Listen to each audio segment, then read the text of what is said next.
Paid call from William.noguera. an inmate at the California State Prison, San Quentin. This call and your telephone number will be monitored and recorded. I had to be a different completed guy, which is the guy who walkways of San Quentin death row, and without a gang, without a group of people around, it was just me. Soon after you went to be on death row, and you didn't really understand the prison workout system so much, but then he said, we're going to do 75 sets of it. To me, that seems extreme. So I'm wondering if there's a danger of overtraining, wearing yourself out so that you're... No, that's actually funny. It's funny, and I'll tell you why. That's a good one, man. I'll tell you why.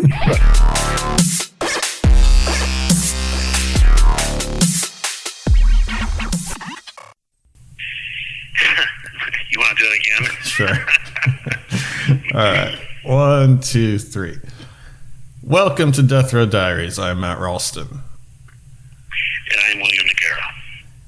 And Bill, today you wanted to talk about a case that I know you know very well, and I know it pretty well too. And we were just talking before we started recording, and I realized that maybe I don't know it because I thought I knew it, and now you just kind of threw a monkey wrench into the whole thing. That's the Tory Pines murders that took place in San Diego, and it's a really interesting case. What drew you to this case? Well, I'm unofficially doing an investigation on this case. An unofficial party reached out to me about this case and asked that I look it over and tell me who I believe was involved, if I can, come up with new leads and possibly reopen the case, because for a while there, the San Diego Police Department basically said, look, we got the killer, we have him, and end the story, and actually they blundered this case. So I had a party who was associated to the family contact me and want to know my opinion of the case, and that's why I know so much of the case, and I have my theories about it. I have a working theory on what really happened, how many people were involved, and actually one of the guys that they accused of it is absolutely innocent of the crime. So, yeah. Cool. Yeah, let's get into it. I just want to remind everyone to follow us on Instagram and Facebook at Death Row Diaries.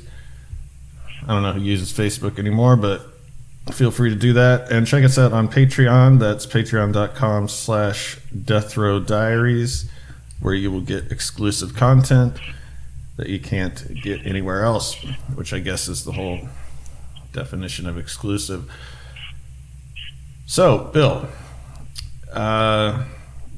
why don't we do a quick overview here? We have 2 girls that are killed on the beach, right? Yeah, so we have 2 cases. The first one happened in 1978. Barbara Nanteas, she's 15 years old, and Jim Alt, who is 17, experienced a very traumatic evening. And just to give you a little bit of a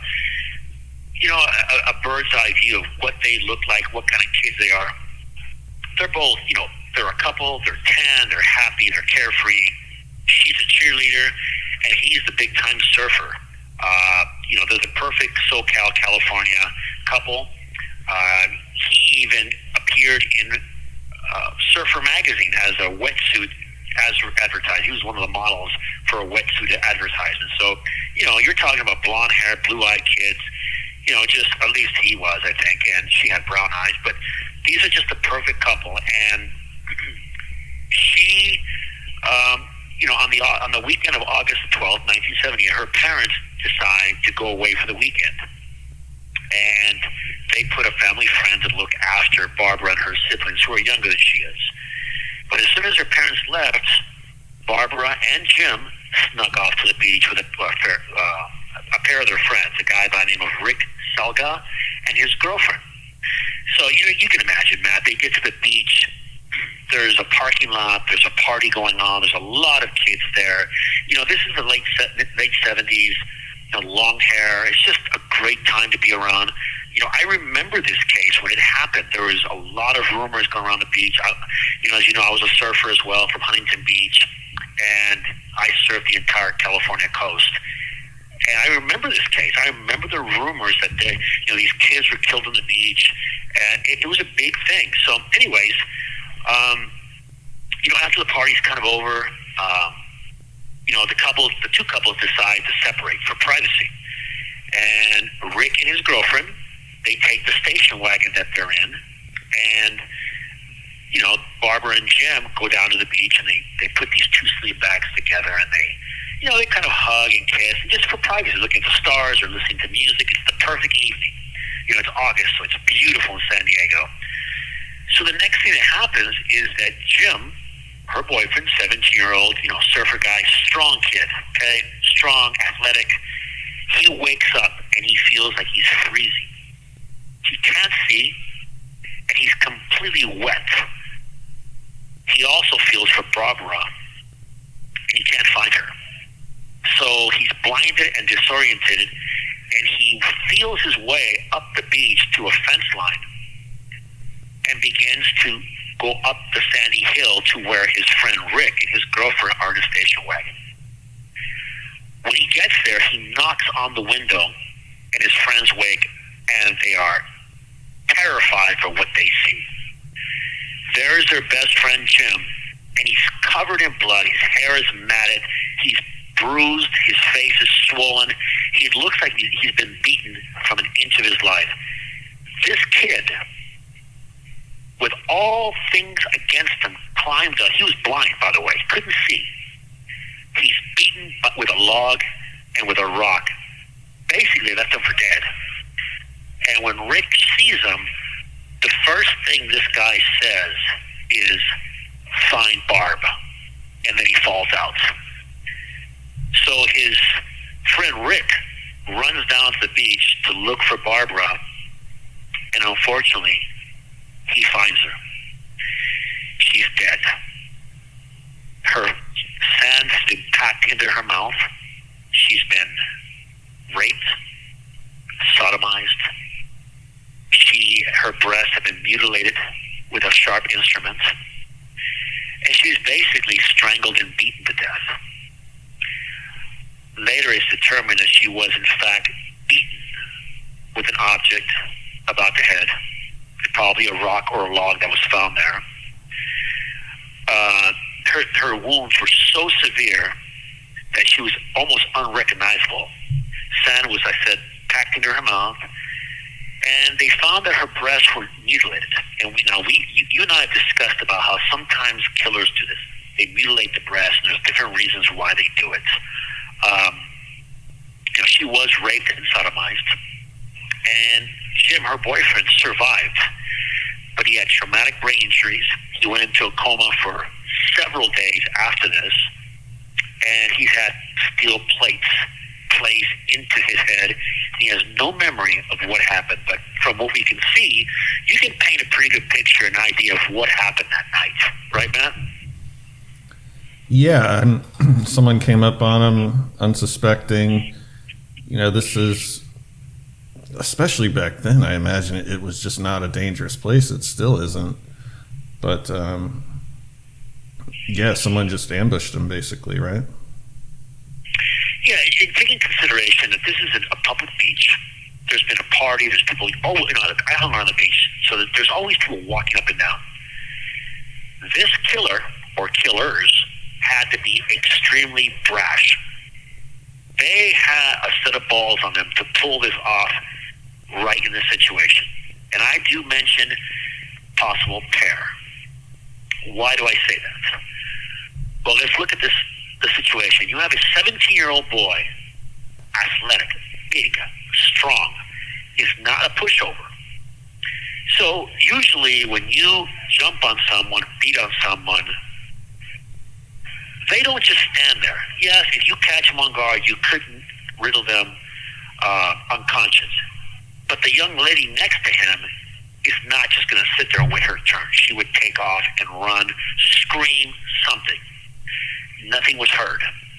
So in my opinion, and I'll come to this later on why I think this more than anything, there are two assailants here. One of them hit Jim, and one of them grabbed Barb. She was the target from the very get-go. Jim just happened to be an innocent bystander. I mentioned before that there was a party or a get-together at the parking lot. There's many kids there playing stereos and stuff. The killer or killers targeted Barbara at that party, which leads me to believe that they are at least familiar with the beach. In my opinion, they live within a quarter of a mile of that beach or closer, because they're just walking around, they target a person, and they go after them. You're saying that it was kind of an opportunistic thing? Well, no, I believe that they were out stalking. Right. And they saw her. Right. And so once they locked onto her, yes, they went there and then got her. Right. So they went out looking for someone, and they found her. Yes, exactly. Because they had no idea she would be there until they got to the party and they saw her. I don't think these guys are just walking down the beach and they see a couple on and just decide to go for it. See, the reason for this is because you don't know where their friends are at. You don't know who's with them. They had been watching that couple for a couple hours prior to acting on it. They watched their friend go to the station wagon. They waited till they got to sleep. They waited till Barbara and Jim went to sleep, and then they attacked. Let me call you back. Hey, man. Yeah. So couldn't it be one guy, though, that's laying in wait, and then he waits for the dude to go take a piss, or he waits for the girl to walk down and dip her toes in the water, whatever the scenario is, waits for him to kind of be a little bit separated? Sure, it's possible. But because I have the good fortune to look at this case after I look at all the evidence from two cases, I am fairly confident. I'm actually positive that it was more than one guy. And I'll explain to you why. But I'm confident it's two individuals. Okay, because I don't want to bury the lead, but that goes against all the reporting that I've read, or I believe anyone's really read on this. So, all right, so we have this murder, and then there's another one that's a similar MO, but they're not connected until much later, right? Right. And again, this is why, I do have the benefit of seeing everything from afar, and my experience as basically a mind stalker when it comes to serial killers, I'm fairly confident. I'm actually positive it's two individuals. And I know that law enforcement didn't want to recognize, but this is because politics are involved. And you have all that kind of stuff involved, and there is no room for politics when you're trying to hunt down a killer who murdered two children. So I have a problem with that. So let me go on and tell you why I know what I know. So the beach grows quiet for 6 years. But then in 1984, all right, so 14-year-old Claire Hogg was found very close to where Barbara was also found. She, too, had been strangled, beaten. Sand or gravel was stuffed into her mouth. There was a lot of mutilation to her breast, and her genitalia had been stabbed. Now, this plays a very important part later on, but I've spoken about this numerous times at lectures and with you, Matt, that sometimes serial killers use an instrument of violence as a surrogate for their penis. And we find this in this case. So, she's found very close to the place. A beachcomber actually is walking by, and he sees her. The police come, they begin to investigate, and it turns out that Claire and her brother had been sent to their grandparents' house, who lived very close to the Torrey State Beach, and they came with her friend Kim Jammer, and they came from Rhode Island. A couple couple nights before this, Claire convinces her to sneak, her friend, obviously Tim, to sneak out with her.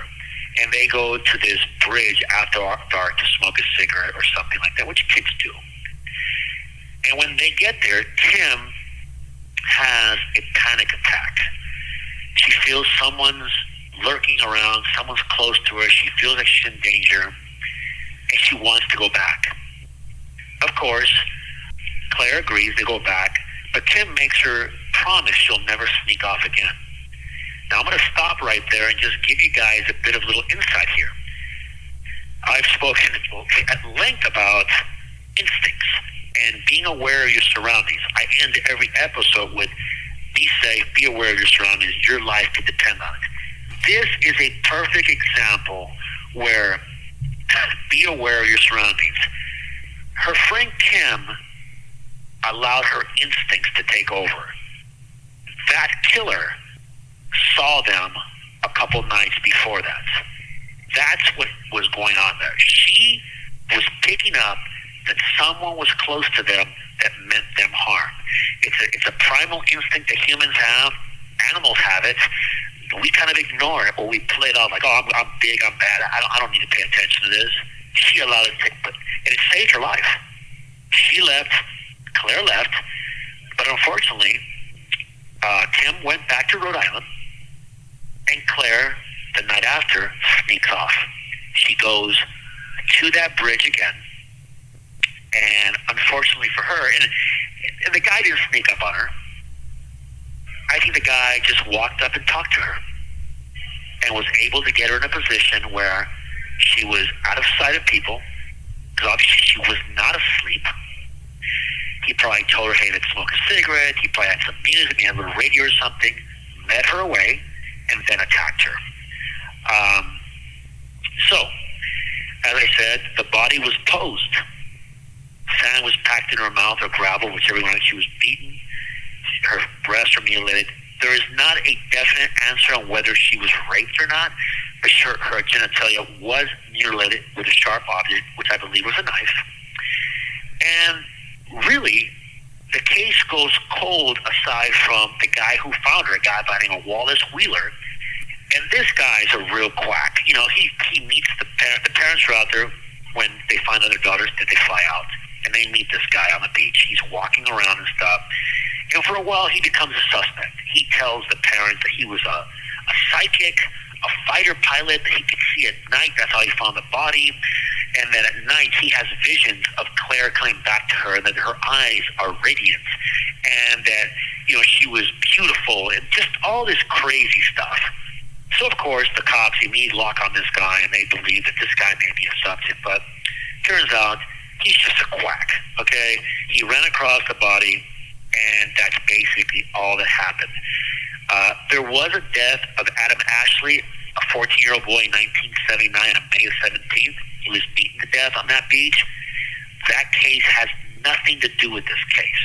So I'm going to make that very clear right now, because people will go back and say, oh man, that case has nothing to do with this case. And so going on, this case goes quiet. There's nothing happens. They have a cold case, and it's cold to 2008, Matt. What happens in 2008 is, well, it's at first no one admits that these cases are related in any way, shape, or form. Actually, when someone said they were, law enforcement played it down and said they're not related. So, the families of both girls... Which is ridiculous, by the way, because, like, you just explained how they both, for example, had sand stuffed in their mouth.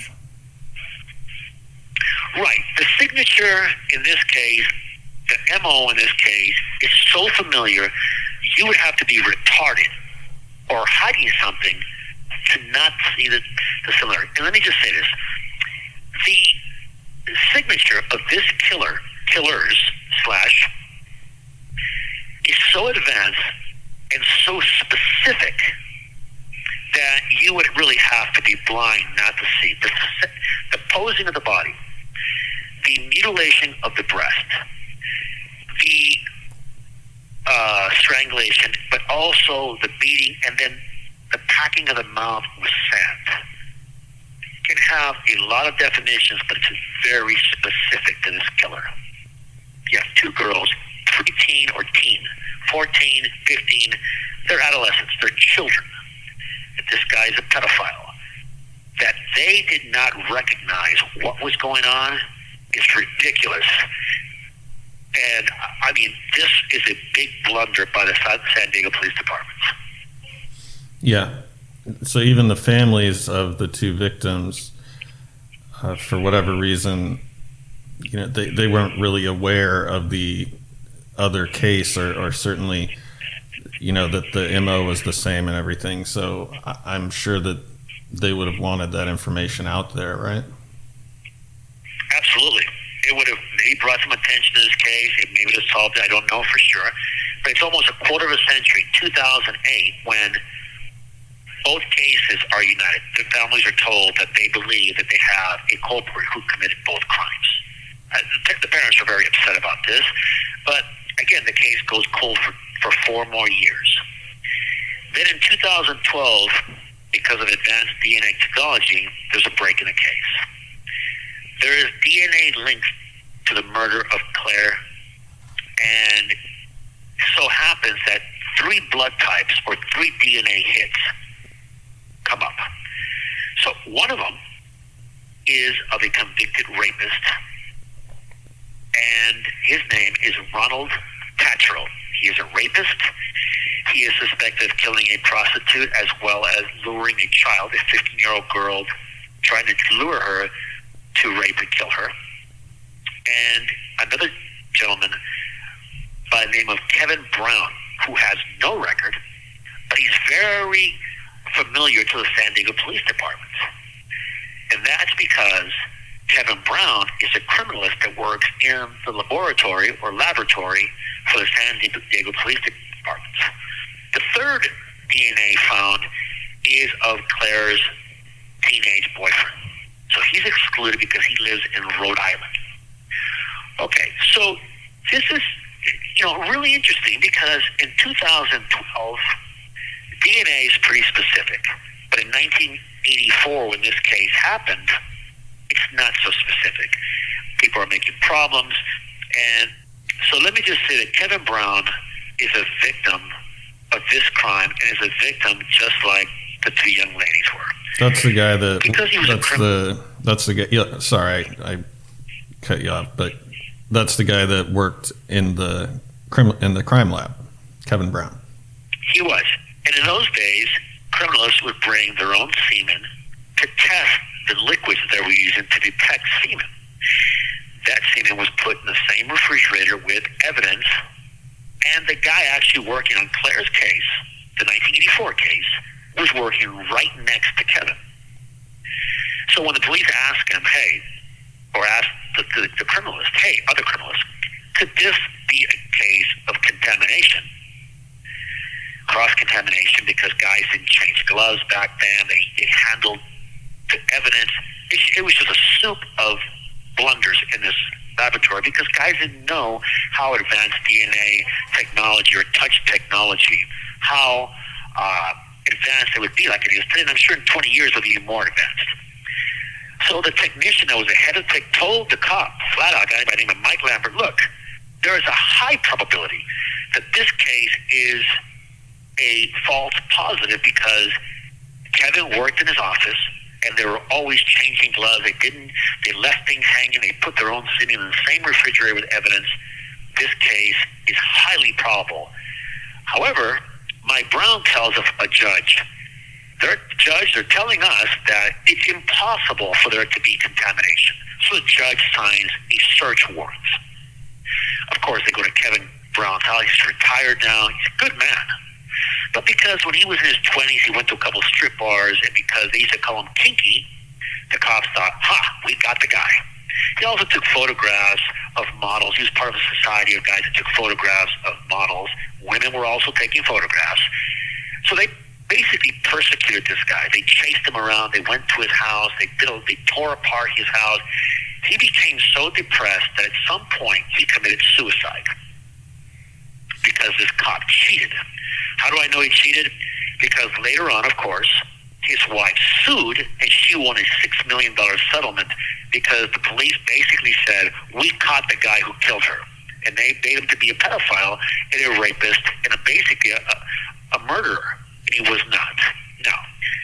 So let's exclude him. So exclude the young... The obvious thing here, if they find DNA... 60 seconds remaining.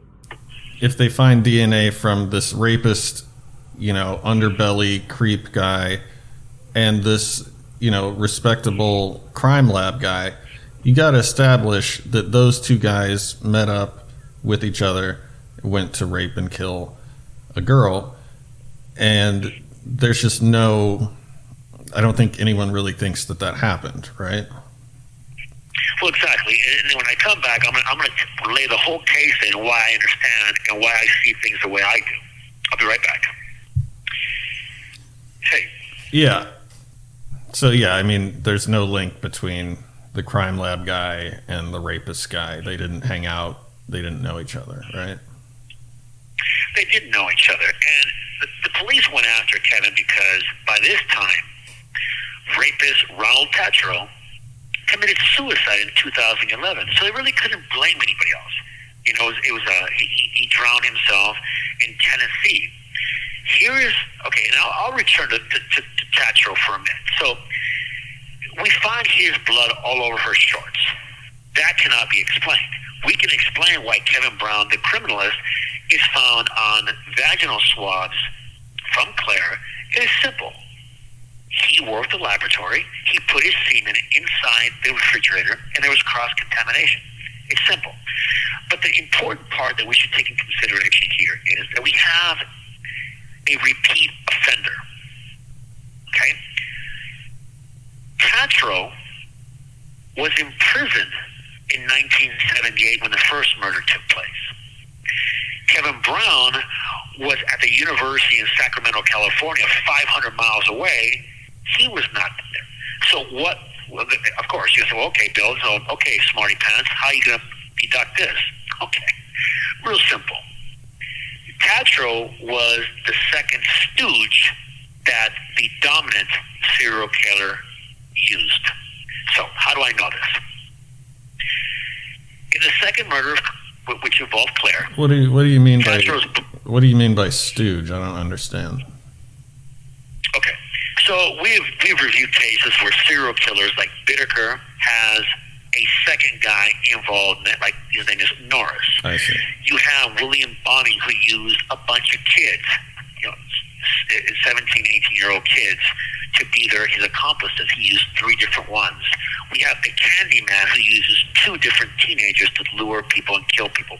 So the serial killer is not the kid. They're just as culpable, but the serial killer is the dominant. In 1978, Tatro could not have been the second stooge.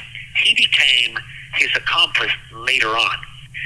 Why is his blood on his shorts? Because when they were stabbing the child's genitalia, he cut himself, and that's where the blood got on her shorts. It's real simple. He was not around for the first murder. The common deal here is that the first murder in 1978 has a dominant serial killer, and he has a second accomplice. He has the first accomplice. The first accomplice died. They didn't want to do it no more. They fell out. He killed them. No one knows. But that second accomplice is no longer in the picture when the second murder takes place, which is the same serial killer. The guy packs them out, the guy who poses them. He's the dominant force. He's the one laying the signature, and he uses Tatro for that. How do I know why this is so easy for me to figure out? Tatro committed suicide the anniversary of Claire's murder, the same date. Okay? What are the chances of that? So you're saying he was remorseful? No, absolutely not. He did it because he wanted to bring light to the fact that he did it. He also wanted to bring light because I've explained before that killers, especially serial killers, rapists, etc., that the act of killing, the act of raping is a monumental moment in their lives. They want to bring light to it. It's like when you come home with a trophy and you win first place, you put it on your mantle and you tell every person around, hey, I won first place. That's what he was doing. It's no different than a serial killer taking a trophy. His trophy was committing suicide on our day. That way everybody would talk about it. You and I are talking about it just because of that reason. He attached himself to it forever.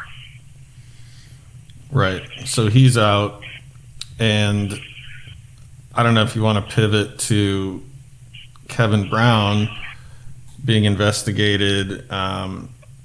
He's a shy, nebbish, kind of very awkward guy. I don't think he was liked by a lot of his peers. Not that that was his fault, but I don't think he fit in. And from his wife's account, it was driving him crazy. I mean, his reputation was being completely disparaged and ruined. The San Diego police were saying, we know for a fact this is the guy. This guy is a murderer, rapist. And, of course, if that were me, I kind of put myself in his position, like, I've been accused of stuff that I didn't do and nothing at all along the lines of what we're talking about. Just like, you said this to this person. I never said that. And something that small, it drove me nuts, because I couldn't prove it. And so I can't even imagine what this guy was going through. Yeah, imagine a guy who's a criminal. He's worked with law enforcement his life. He's retired, he's married, he has a reputation, has a family, and now a guy by the name of Mike Lambert, a cop, decides to lie to a judge to get a search warrant, and once the search warrant is issued, now he's on a fucking roll.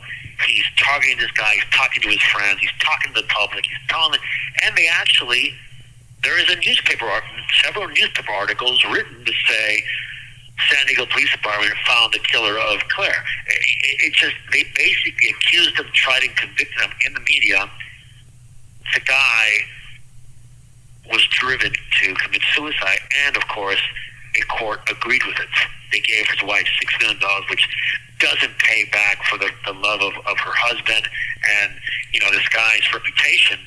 But that was a wreck across the knuckles of this guy named Mike Lambert, who's a San Diego police firm law enforcement guy that really just lied. It was proven he lied because the technician he interviewed, she came to court and said, hey, I never told him that. I told him the opposite. It's highly probable the contamination took place because of the procedures used back in those days. They were primitive compared to today. And so this case, so you have the main culprit of the case, the one who committed the crime in 1978 with an accomplice. Because, look, guys who use accomplices don't just stop and go. They get another accomplice. They feel secure about it. They like doing it that way. They like maybe the audience. So he used another person in 1978. We don't know who that person is, nor do we know who the main character is or serial killer in this particular case. Now, of course, people are going to say, well, Bill, a serial killer, even by the FBI's standard and your standard, is a person who's committed 3 or more murders in succession as different acts of element. I get that, yes, absolutely. And we only have 2 murders here. But there is more. The one in 1978 was not his first kill. How do I know this? He's too far advanced, and his MO and his signature is too far developed for him to be a blundering, novice. A guy still feeling around in the dark, like I like to say with serial killers. This guy has other cases. Unfortunately for us, there's a lot of cases like this that take place, and people don't connect them because law enforcement don't share information. But we do have, and I will go out on a little bit of a limb here. I don't know too much about these cases. It's very hard to get this information, especially from prison, which I am in. But the Violent Criminal Apprehension Program, it's called VICAP. They had a crime analysis report which identified 2 more murders in Southern California with similar characteristics as Barbara Nanteas' case. One of them is of Donna Gentile, age 22, and the murder of Marcia Funderbrunk. She's 25. And they were found in East County both cases are unsolved, and, they were extremely, the characteristics were similar. We also had a Jane Doe in 1974 with similar characteristics, meaning mutilation of breast, gravel stuffed in the mouth, and, her body, like Barbara's, was dragged across the sand, posed. So you really have other cases that are there, and there's a very good chance that these guys could have been involved in this. Now, there's a man in Long Beach by the name of Gary Stamp. He reportedly confessed to the Jane Doe murder in 1974. And he was 61 when he died of cancer while in custody before he could be brought to trial. So we'll never know whether he was involved or not. But understand that the FBI report, a VICAP report, does pinpoint other murders that had similar characteristics. I don't have those cases in front of me, unfortunately. But in my opinion, the case of Barbara Nanteas and Claire in 1978 and in 1984 were committed by 3 different individuals. The main serial killer with an accomplice in 1970 who we don't know who that is, and his second accomplice, which was Tanspro, the rapist killer. And we know who he is, and he's dead. We have his DNA, and it matches the DNA on Claire's shorts. There's no reason why that evidence should be there. He is one of the culprits in this. The other 2, specifically the main culprit, the dominant, has never been caught. And at this age, he's probably 80 or 90 years old, and he's probably dead or in prison. Yeah, so if you listen to someone at the San Diego PD, their stance is going to be, we found Tatro's DNA. He's a notable rapist. He killed himself. Case closed, right? Well, yeah, but then they have to explain that the 1978 case where Tatro was in prison, so he couldn't have committed it, is also a related case because of the same MO and the same signature. So they can't explain that. That's where they have a problem, because they like to close cases. And I understand. Look, I'm not here to badmouth law enforcement, but when they make mistakes like this, they accuse innocent people, and it drives them to commit suicide. Yeah, I got a problem. I'm going to call a frog what a frog is. And it went beyond a mistake. They knew he didn't do it, and they continued pushing for it. Absolutely. And that's why I have a problem with it. And that's why you see and you hear my voice is a bit, strained, because it upsets me. I mean, there's an innocent guy who ends up taking his own life because his reputation is ruined by some clown named Mike Lambert, who wanted to make a reputation that he caught, but he did not want to relate the cases because he couldn't explain how the hell is Tacho in prison. He couldn't commit the first murder. He couldn't have been involved in it. And the criminalist is in college 500 miles away. Again, he can't account for that, so he likes to keep the cases nice and separate. The truth is, the cases are related, and the case is not closed. You have one of the 3 culprits, and they should continue. This case should be open. It should be looked at. They should look at all the evidence again. The DNA technology now in touch DNA is so much more advanced than it was in 2012 or 14. I believe they should be looking at this case again, because there is a serial killer that got away with it. Well, weren't you on death row? I can think of 2 off the top of my head. Weren't you on death row with a couple serial killers who were active in this area around this time? Absolutely. Southern California in the 1970s and 80s was the hub of serial killers galore. Yes, there was a number of killers there, and some of those killers overlapped each other's territories. You're absolutely right. Is there anything that... The serial could be possibly could have gone to death row and did something different. Or could have been in prison, totally unrelated. The truth of this case, there's a lot to be desired. I have not seen all the police reports. There is much more that I could look at and give an opinion on. In my opinion, 3 people committed these crimes. 1 serial killer and 2 accomplices. They have one of the accomplices. That's Merle Tatro. The other 2, they're still on the loose or they're possibly dead. But the truth is the case continues to be open. They are unsolved and they need to be solved. Let me call you back. Okay, so Bill, this might seem like too open-ended of a question, but how do we go about solving this, right? Because I'm thinking, yeah, this was a while ago, but if this guy was a young man when he did this, you know, he still could easily still be alive, could easily still be out raping and killing people. I figure San Diego, kind of a small town almost, right? And like, I feel like someone's got to know something about this. So how do we help figure out who did this? Okay. Well, of course, full disclosure, transparency is always the best way to go. I think that the police department should open this case up, make things available for the public to help. And look, I will say about this guy and his age, he's possibly dead or very, very old. Why do I say that?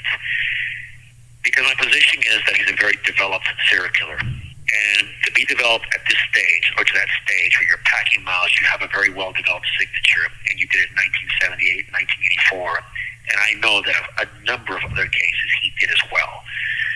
He had to be at least between 31 and 38 years of age to have that type of developed signature. The mutilation of the breasts, all those things. But people talk, people hear things. So my suggestion is, if anybody has information that could lead to even just reopening this case, taking a look at it, there is a family out there. There are 2 families, that of Barbara as well as Claire. They have siblings. They would like to know what happened to their sister and have a bit of justice by finding out what truly happened, and maybe a bit of finalization for the family. So if you have any information, please call 619-531-2293. That is the San Diego Police Department's homicide unit. And I'm sure that the detectives there would like to hear anything you may have to say that's relevant to this case. Please don't call if you're just going to joke around. This is a very serious matter. 2 young ladies, possibly more, in my opinion, lost their lives. And we want to bring this guy to justice. So I suggest that they call that number, and the number one more time is 619-531-2293, and that is the San Diego Police Department's homicide unit. Okay. Well, I guess we'll leave it there for now. Is there anything you want to throw out there before we sign off, Bill? Well, only I ask that the audience to please sign up for my newsletter. It comes out every 2 weeks. It's free, and you get some bonus content there about things that happen on death row that I only can write about because I was there for 40 years. And take a look at it. Also take out my YouTube page and check me out on TikTok as well. I have videos going out there and different things that relate to death row diaries and true crime. Well, as I always say, thank you so much. Be safe. Be aware of your surroundings. Your life could depend on it. We'll see you next time.